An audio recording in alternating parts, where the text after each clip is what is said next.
सूचना केवल हमारे विचार हैं, वित्तीय सलाह नहीं। निर्णय लेने से पहले खुद शोध करें। किसी भी लाभ या हानि के लिए हम उत्तरदायी नहीं हैं। आज हम देख रहे हैं बीसीएल इंडस्ट्रीज लिमिटेड के 2025-26 Q1 की standalone financial performance. Starting with the sales, पिछले क्वार्टर से सेल्स में 9% का इंक्रीज हुआ है, मगर कंपनी ने पिछले साल के मुकाबले 30.5% का सेल्स इंक्रीज रिपोर्ट किया। Expenses 10% quarter on quarter increase हो गए हैं, जो साल भर के 34% के राइज के साथ अलाइन करता है। क्वार्टरली सेल्स के कंपैरिजन में एक्सपेंसेस इंक्रीज होना दिखाता है कंपनी ने एक्सपेंसेस मैनेज करने के लिए स्ट्रगल किया। कंपनी ने पूरी साल के दौरान चैलेंजेस का सामना किया। ऑपरेटिंग प्रॉफिट, जो पिछले साल के कंपैरिजन में -9.5% डाउन हुआ है, quarter on quarter around 1% increase हुआ है। Operating profit margin OPM annual basis पे -2% से डिक्रीज हुआ है और पिछले क्वार्टर के कंपैरिजन में -0.5% से डिक्रीज हुआ है। एक्सेप्शनल आइटम्स को ऐड करके अदर इनकम पिछले क्वार्टर के कंपैरिजन में -5% गिर गई, बावजूद इसकी ईयरली ग्रोथ 56% हुई है। इंटरेस्ट एक्सपेंसेस पिछले क्वार्टर से -12% डाउन हुआ, लेकिन ईयर ओवर ईयर डिक्रीज -77.5% हुआ है। डिप्रिशिएशन कॉस्ट्स में क्वार्टरली -4.5% का डिक्लाइन देखने को मिला और ईयरली बेसिस पे 6% का इंक्रीज देखा गया। प्रॉफिट बिफोर टैक्स एनुअली 5% बढ़ा, लेकिन प्रोसीडिंग क्वार्टर से 2.5% बढ़ा है।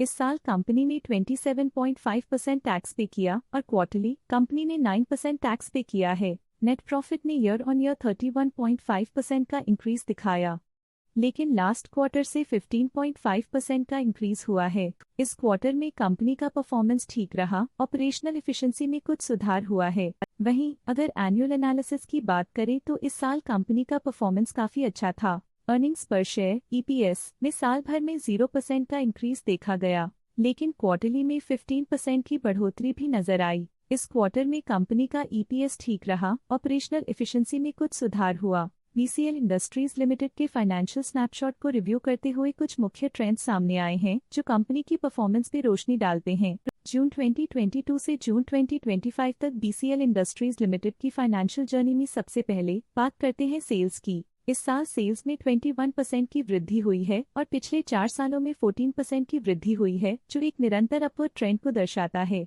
2 साल पहले के टेम्पररी डिप के बाद सेल्स में वृद्धि ने फिर से रफ्तार पकड़ी है, जो बाजार की साइक्लिकल नेचर को उभारती है। अब बात करते हैं एक्सपेंसेस की। इस साल एक्सपेंसेस 23.5% बढ़े हैं और 4 सालों में 16% का इजाफा हुआ है। इस साल हालांकि एक्सपेंसेस सेल्स से थोड़ा ज्यादा बढ़े हैं, मगर ग्रोथ रेट्स का करीब होना स्टेडी ऑपरेशनल कॉस्ट को दर्शाता है। चैलेंजेस से गुजरते हुए ऑपरेटिंग प्रॉफिट ने इस साल -11% की डाउनटर्न देखी, जो एक ट्रेंड को कंटिन्यू करता है, पिछले 4 सालों में -9% की डिक्लाइन के साथ।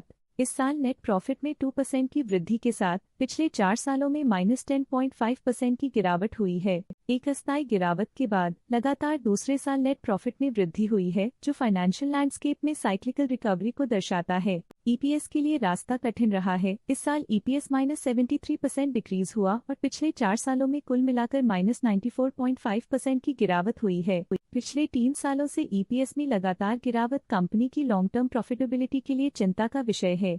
चलिए अब बात करते हैं शेयर होल्डिंग पैटर्न की। बीसीएल इंडस्ट्रीज की शेयर होल्डिंग रिपोर्ट्स कुछ इस प्रकार की हैं, जो अननोन 2025 के तक चलता है। ये रिपोर्ट कंपनी के शेयर्स की डिटेल्ड जानकारी देता है, जिसमें promoters, promoter groups, foreign investors, public investors और सरकारी एंटिटीज शामिल हैं। पब्लिक द्वारा हेल्ड शेयर्स का परसेंटेज 40.19% से इंक्रीज होकर 2025 के में 40.53% तक का इंक्रीज से देखा गया। ये चेंजेस स्टेट है कि पब्लिक की इन्वेस्टमेंट कंपनी में क्वार्टर टू क्वार्टर इंक्रीज हुई है। जब कंपनी के शेयर्स का मैक्सिमम हिस्सा पब्लिक के पास होता है, तब ये माना जाता है कि कंपनी कमजोर हाथों में है, जो बाजार की अस्थिरता और स्पेक्युलेटिव ट्रेडिंग को इंडिकेट करता है। DII डोमेस्टिक इंस्टीट्यूशनल इन्वेस्टर्स ने अपना शेयर होल्डिंग 2025 में 0% से 2025 में 0.05% तक इंक्रीज किया। ये बताता है कि डोमेस्टिक इंस्टीट्यूशंस ने कंपनी में अपना इंटरेस्ट 0.05% तक इंक्रीज किया है। फॉरेन इंस्टीट्यूशनल इन्वेस्टर्स की शेयर होल्डिंग में थोड़ा डिक्रीज आया 2025 के से 2025 के में, जो दिखाता है कि फॉरेन इंस्टीट्यूशंस ने अपने स्टेक को क्वार्टर टू क्वार्टर -0.39 से डिक्रीज किया है, जिसे पता चलता है कि उन्होंने अपनी इन्वेस्टमेंट्स को पुल बैक किया है। ये था कंपनी का करंट शेयर होल्डिंग पैटर्न। आज के लिए फाइनेंशियल सेक्टर में इतना ही। देखने के लिए धन्यवाद। स्टॉक लेटेस्ट न्यूज अपडेट के लिए चैनल को सब्सक्राइब करें और वीडियो को लाइक एंड शेयर करें।